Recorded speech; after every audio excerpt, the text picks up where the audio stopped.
Hi hi bro అబ్బో చెప్పు ఏ ఫ్రెండ్గా మాట్లాడతావా యాంకర్గా మాట్లాడతావా?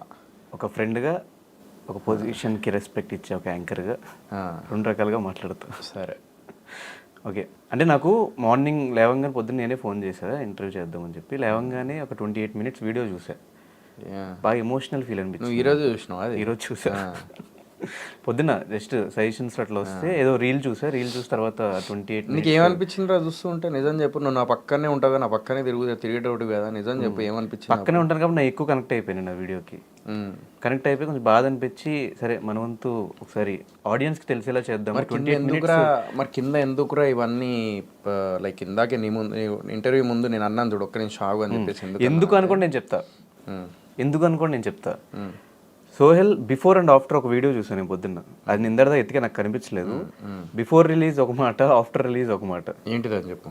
ఒకప్పుడు ప్రీ రిలీజ్ ఈవెంట్ చేసినప్పుడు ఇదే ఈ 3 సినిమాలే, ఈ 4 సినిమాలే హిట్ అవ్వకపోతుంది, వెళ్ళిపోతా ఇండస్ట్రీ నుంచి వదిలేస్తా అని ఒక యాటిట్యూడ్తో మాట్లాడే సోహెల్ ఈరోజు సినిమాలు సరిగ్గా ఆడకపోవడం వల్ల ఈరోజు ఈ సినిమాకి ఎమోషనల్ అయి మాట్లాడా అని ఒక పాయింట్ కూడా వస్తుంది.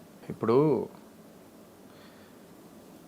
నువ్వు నీ over acting, back side heroine be like బాగానే ఎక్స్ట్రాలు మింగుతున్నావురా అది ఇది అని చెప్పేసి అదొకటి.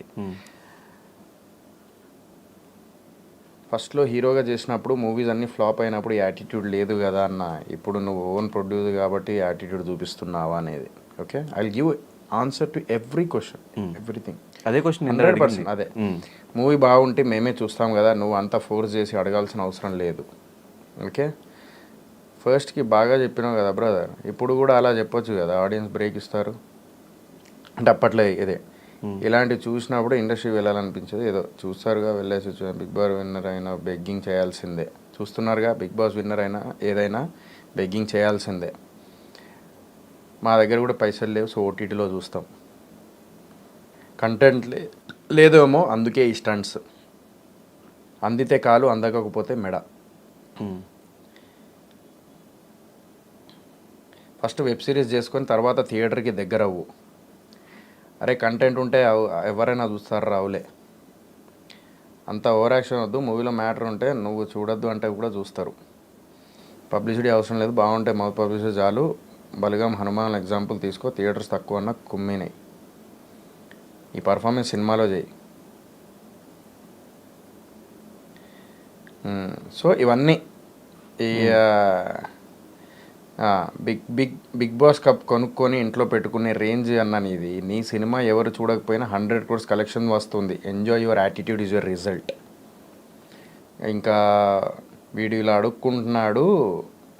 మొన్న ప్రశాంత్ ఫ్యాన్ దాడి చేస్తే నేనైతే గుద్దేస్తా అన్నాడు, ఇప్పుడు అడుక్కుంటున్నాడు. Why you begging like a beggar? Everyone will watch if movie content is good. ఒరే బాబు, నువ్వే కదా అప్పట్లో ఏదో సినిమాకి ఇంటికి వచ్చి కొడతా అన్నావు కదా. సో ఇవన్నీ ఏంటంటే బేసికల్లీ ఇవన్నీ నెగిటివ్ కమెంట్స్ అన్నీ ఎప్పుడంటే నేను లైక్ ఈ సినిమాలు ఇది చేస్తున్నప్పుడు, నా ఫస్ట్ మూవీ లక్కీ లక్ష్మణ్ అప్పుడు. ఓకే, ఇంటికి వచ్చి కొడతా నా కొడగలరా ఏదో చెప్పేసిన అది. ఓకేనా, అది యాటిట్యూడ్ అదంతా అన్నారు. ఓకే, నేను అప్పుడు ఎందుకు అట్లా రియాక్ట్ అయినంటే, ట్రైలర్ రిలీజ్ అయిన తర్వాత కింద కొన్ని కమెంట్లు బూతులు ఉన్నాయన్నమాట. ఫేస్బుక్లో కానీ కదా, డిలీట్ చేసుకుంటూ వెళ్ళిన. అందరి మైండ్లో రియాలిటీ షో చేసినప్పుడు వచ్చినప్పటి నుంచి ఇంకా అందులోనే ఉన్నారు అందరూ, అదే మైండ్లో ఉన్నారు. సోహెల్ అది చేసిండు, స్కామ్ చేసిండు, ఇది చేసిండు, కప్పు చేయించుకుంటా అన్నాడు. ఇక చూసిన కమెంట్లో. సో ఇవన్నీ ఏంటంటే బేసికల్లీ ఓకే, నేను ఆ టైంలో నాకు ఏం అర్థం కాలేదు. కప్ చేయించుకున్నా ఎందుకన్నానో నాకు తెలియదు, ఎందుకు అట్లా మాట్లాడినో నాకు తెలియదు. ఆ టైంలో అలా హైలో మాట్లాడినా ఐ సెడ్ సారీ ఆల్సో. ఈరోజు మోకాళ్ళ మీద కూర్చునేది మీరు చూస్తున్నారు. అదే ఆర్గానిక్ మామ హైబ్రిడ్ అల్లుడు సినిమా అప్పుడు కూడా ఇదే సోహెల్ గాడు మోకాళ్ళ మీద కూర్చొని అడుక్కుంటున్నాడు. ఒక మాట అన్న, ఇది పెద్ద సినిమా కానీ ఇందులో ఒక చిన్న ఒక సీరియల్ నుంచి వచ్చినాడు ఒక చిన్న హీరోగాడు ఇందులో యాక్ట్ చేయడం వల్ల ఈ చిన్న సినిమా అయింది, లేకుంటే ఇది పెద్ద సినిమా అన్న. నాది నేనే ఒప్పుకున్నా ఈ విషయం. మోకాళ్ళ మీద అదే ప్రసాద్ ల్యాబ్లో అడుక్కున్నా నేను. కావాలంటే ఇప్పటికి కూడా వీడియో ఉంటుంది. అది ఎవరు చూడరు. ప్లస్ తర్వాత మళ్ళా మొన్న అమర్దీప్ది లైక్ ఫ్యామిలీ మీద ఇది చేస్తూ ఉంటే అది చూసి నేను బాధపడ్డా. ఎందుకంటే అమర్దీప్ ఒక్కడున్నప్పుడు ఓకే, కార్ని కొట్టిర్రు, ఏదో ఇదైపోయారు అని అంటే అది వేరు.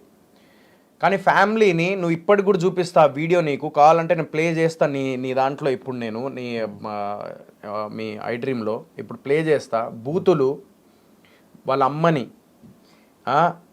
తిడుతూ వాళ్ళ వైఫ్ని తిడుతూ సో ఇవన్నీ బూతులు ఎట్లున్నాయంటే ఆ బూతులు చేస్తూ కార్ మీద అటాక్ చేయడం,